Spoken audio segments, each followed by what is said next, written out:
Hello and welcome to this week's edition of the IceCaps Weekly Wrap. I'm Amy Johnson for the AHL Report. Well, this week was the final week of a very lengthy road trip for the IceCaps. They'd been on the road since the middle of December, totaling a 4-week road trip with a slight break in there for Christmas. So it was a very long, arduous road trip, but a decent road trip for the IceCaps overall. And this last week showed their resiliency yet again. This week kicked things off in Albany on Wednesday night with probably one of the most deflating games that the IceCaps have played this season. They were defeated in this game by the Albany Devils 6-2. Nikita Sherbak scored his 10th of the season, and on a high note, Brett Lernout got his first goal of the season. However, overall, play just was not where it should be, at the level that it should be. Defensively, they didn't look great, and offensively, things didn't look very organized. In fact, Charlie Lindgren was pulled after the 5th goal, and Jan Denis went in to replace him. So then that took the IceCaps to Friday night, where they returned to Binghamton, and this was a very good bounce-back game for the IceCaps. They did lose this game ultimately in the shootout 2-1. However, the effort was a complete turnaround from Wednesday night. They fought hard.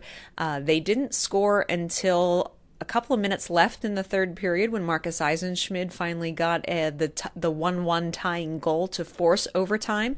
But they kept pushing, they kept battling, and didn't give up. And the overtime period was very well executed and forced that shootout where Stefan Matteau was able to get 1 goal in the shootout. However, the Binghamton Senators got 2 goals past Charlie Lindgren, and they ultimately did win in the shootout, which took the IceCaps then to Saturday night, their final game of the road trip, and it brought them back to Syracuse, where a week prior they had had a very, very physical, very feisty loss to the Crunch, and this game was a complete turnaround from that one, and this was a great way for the IceCaps to end their road trip. Sylvain Lefebvre mentioned to us after the game that the idea was to initiate, not retaliate, if things got physical this time around, and his team did that. They were very disciplined, they didn't take bad penalties, and they pressured the Crunch an awful lot.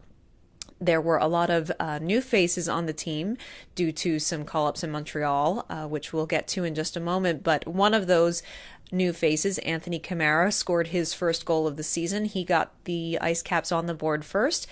And this also went to overtime, except this time the IceCaps came out victorious in the extra minutes. It was Daniel Audette potting the overtime winner to send the IceCaps home back to St. John's on a high note. And again, like I said, this was a much more disciplined game and a really great effort by the IceCaps to finish out a very, very long road trip. Of note, during this particular game on Saturday night in Syracuse, Nikita Sherbak, who had been called up to Montreal for his first NHL call-up, playing in his first NHL game, scored his first NHL goal on the power play, so congratulations to him. And Michael McCarron also scored his first NHL goal of the season on Saturday night as well, while the IceCaps were defeating the Syracuse Crunch. So let's talk a little bit about transactions. There were quite a few to review for this past week. 4 players were signed to 25-game PTOs. That would be Reggie Trichetto, Alexander Ranger, who did play for a bit for the IceCaps last season, John McCarron, who is the older brother of Michael McCarron, and Anthony Camara, who we spoke about just a minute ago, who scored a goal in that game against the Syracuse Crunch.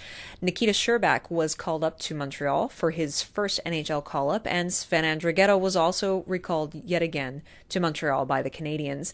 Marcus Eisenschmidt was signed to a 2-year NHL contract. That's a 2-year, two-way contract. And Julien Brouillette was signed to a 1-year AHL contract as his 25-game PTO expired. and Brandon McLean was released from his PTO, and he now returns to the ECHL to return to the Brampton Beast. So the IceCaps are back on the Rock in St. John's, looking to start their 8-game homestand this week. They have 2 games this weekend, Friday and Saturday night, both against the Hartford Wolf Pack, and both of those games begin at 6 p.m. Eastern Time, 7:30 p.m. Newfoundland Time. It should be a great couple of games against the Wolf Pack there at Mile 1 Center. That's it for this week's edition of the IceCaps Weekly Wrap. Be sure to check back next week for all of the latest news and updates regarding your St. John's IceCaps, and be sure to follow along with us on Twitter at the AHL Report. We've got reporters covering every game live, many of them in person. We've got our crew in St. John's at Mile 1 Center this week, so be sure to follow us along on Twitter and check us out online at ahl.report for all sorts of game recaps, reviews, player profiles, interviews, and exclusive photos, where you'll find those all online. Thanks so much for watching. I'm Amy Johnson. Tune in next week for another issue of the IceCaps Weekly Wrap.